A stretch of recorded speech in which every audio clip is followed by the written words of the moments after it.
ആകാശവാണി നിയമസഭയിൽ ഇന്ന് തയ്യാറാക്കിയത് R Pradeep, chief reporter, Janmabhumi, Thiruvananthapuram. അവതരണം ഉദയൻ കിളിയന്നൂർ.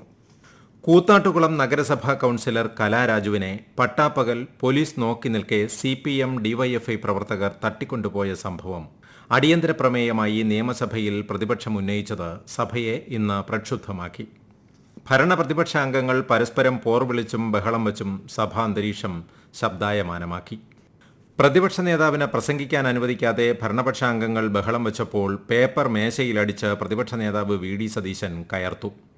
ഞാൻ പറഞ്ഞിട്ടും അംഗങ്ങൾ കേൾക്കുന്നില്ലെന്നും എന്തു ചെയ്യാനാണെന്നുമുള്ള സ്പീക്കർ AN ഷംസീറിന്റെ ചോദ്യം സ്പീക്കറുടെ നിസ്സഹായതയായി പ്രതിപക്ഷം വ്യാഖ്യാനിച്ചു. സർക്കാർ ഉദ്ദേശിക്കുന്ന സ്ത്രീ സുരക്ഷ എന്താണെന്ന് അടിയന്തര പ്രമേയ നോട്ടീസ് അവതരിപ്പിച്ച് അനൂപ് ജേക്കബ് ചോദിച്ചു. കേരളത്തിൽ എവിടെയാണ് സ്ത്രീകൾക്ക് സുരക്ഷിതത്വമുള്ളത്? സ്ത്രീ സുരക്ഷ ഉറപ്പു നൽകുമെന്ന് മുഖ്യമന്ത്രി പറഞ്ഞ 2 ആഴ്ചയ്ക്ക് ശേഷമാണ് കൂത്താട്ടുകുളത്തെ സംഭവം. ഒരു CPM കൌൺസിലറെ തട്ടിക്കൊണ്ടുപോയി അപമാനിച്ചു. ഹണി റോസ് കേസിൽ ശരവേഗത്തിൽ നടപടി സ്വീകരിച്ച പോലീസ് ഈ കേസിൽ മെല്ലെപ്പോക്കിലാണെന്ന് അനൂപ് ജേക്കബ് ആരോപിച്ചു. എന്നാൽ സംഭവത്തിൽ സഭ നിർത്തിവെച്ച ചർച്ച വേണ്ടെന്നായിരുന്നു മുഖ്യമന്ത്രി പിണറായി വിജയന്റെ പക്ഷം. സുരക്ഷ ഒരുക്കിയെന്ന സർക്കാർ വാദം കോടതി അംഗീകരിച്ചിട്ടുണ്ടെന്നും മുഖ്യമന്ത്രി മറുപടി നൽകി. സംഭവത്തിൽ 4 പേരെ അറസ്റ്റ് ചെയ്തു. നടപടി സ്വീകരിച്ചു വരികയാണ്. കലാരാജുവിനെ സ്വാധീനിക്കാൻ ശ്രമമുണ്ടായി. കാലുമാറ്റത്തിനായിരുന്നു അത്. സ്വാധീനത്തിന് വഴങ്ങിയെങ്കിൽ സ്ഥാനമൊഴിയുകയാണ് വേണ്ടത്.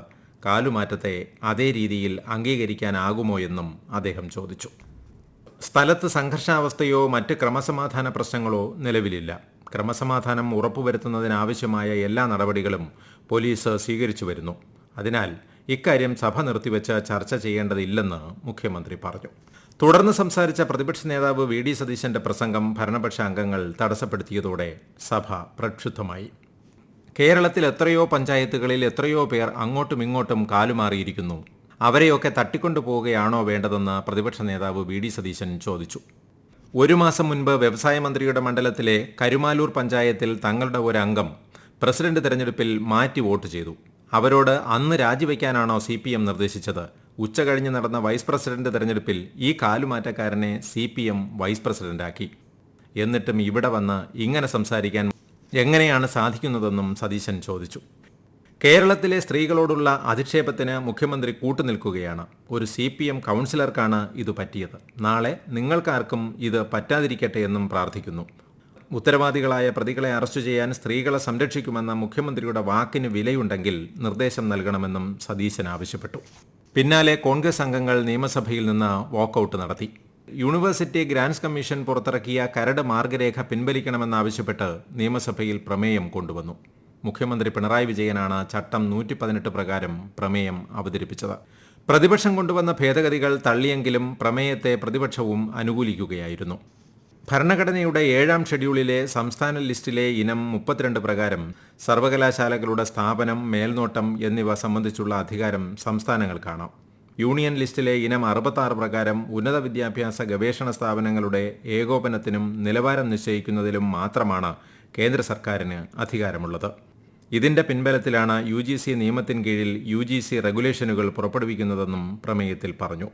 ഭരണഘടനയുടെ അന്തസത്ത ഉൾക്കൊള്ളാതെയുള്ളതും വൈസ് ചാൻസലർ നിയമനത്തിലടക്കം സംസ്ഥാന സർക്കാരുകളുടെ അഭിപ്രായങ്ങളെ പൂർണ്ണമായും ഒഴിവാക്കുന്നതുമായ കരട് UGC മാനദണ്ഡങ്ങൾ ഫെഡറൽ സംവിധാനത്തിനും ജനാധിപത്യത്തിനും നിരക്കാത്തതാണ്. സംസ്ഥാന സർക്കാരുകളുടെയും അക്കാദമിക് വിദഗ്ധരുടെയും അഭിപ്രായങ്ങളും ആശങ്കകളും പരിഗണിച്ച് കരട് UGC മാനദണ്ഡങ്ങൾ ഉടൻ പിൻവലിക്കണമെന്നും ബന്ധപ്പെട്ടവരുമായെല്ലാം വിശദമായ ചർച്ച നടത്തി അവരുടെ അഭിപ്രായങ്ങൾ ഗൗരവമായി കണക്കിലെടുത്തുകൊണ്ട് മാത്രം പുതിയ മാനദണ്ഡങ്ങൾ പുറപ്പെടുവിക്കണമെന്നും പ്രമേയത്തിൽ ആവശ്യപ്പെട്ടിട്ടുണ്ട്. വിദ്യാർത്ഥികളിലെ ലഹരി ഉപയോഗം കുറയ്ക്കാനും ബോധവൽക്കരണത്തിനുമായി മാസത്തിൽ 1 പീരീഡും സ്പെഷ്യൽ അസംബ്ലിയും മാറ്റിവെക്കുമെന്ന് വിദ്യാഭ്യാസ മന്ത്രി V ശിവൻകുട്ടി പറഞ്ഞു.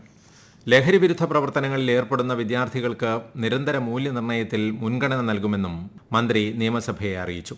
അൻവർ സാദത്ത് ഉന്നയിച്ചിട്ടുള്ള ശ്രദ്ധ ക്ഷണിക്കലിന് മറുപടി പറയുകയായിരുന്നു മന്ത്രി. വിദ്യാലയങ്ങളിൽ ദിവസം 6 മണിക്കൂറുകളിലായി 8 പീരീഡാണ് പഠിപ്പിക്കുന്നത്. 1 മാസത്തിൽ 1 പീരീഡ് സാമൂഹ്യ പ്രസക്തിയുള്ള വിഷയങ്ങൾ പഠിപ്പിക്കുന്നതിന് മാറ്റിവെക്കുന്ന കാര്യം ആലോചിക്കും.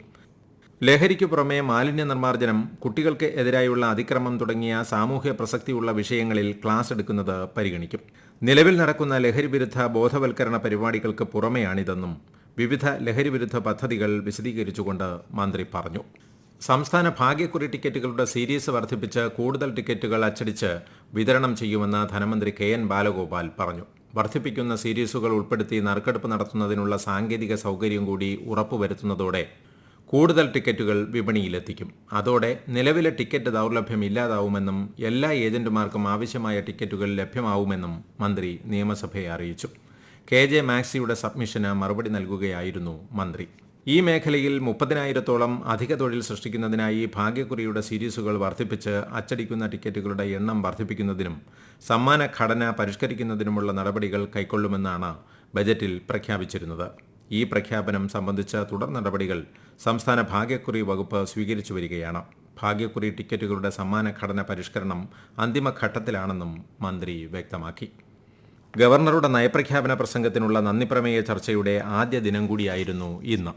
ടി.പി. രാമകൃഷ്ണൻ ഉപക്ഷേപ അവതാരകനായി. A C. Moideen, Thiruvanchoor Radhakrishnan, E. Chandrasekharan, N. Shamsudheen, Job Michael, Mons Joseph, M. Vijin, Kanathil Jameela, K U. Janeesh Kumar, T. Siddique, K T. Jaleel, Ahammed Devarkovil, P P. Chitharanjan, N A. Nellikkunnu, E T. Tyson master, P C. Vishnunath എന്നിവരാണ് ഇന്ന് ചർച്ചയിൽ പങ്കെടുത്ത് സംസാരിച്ചത്.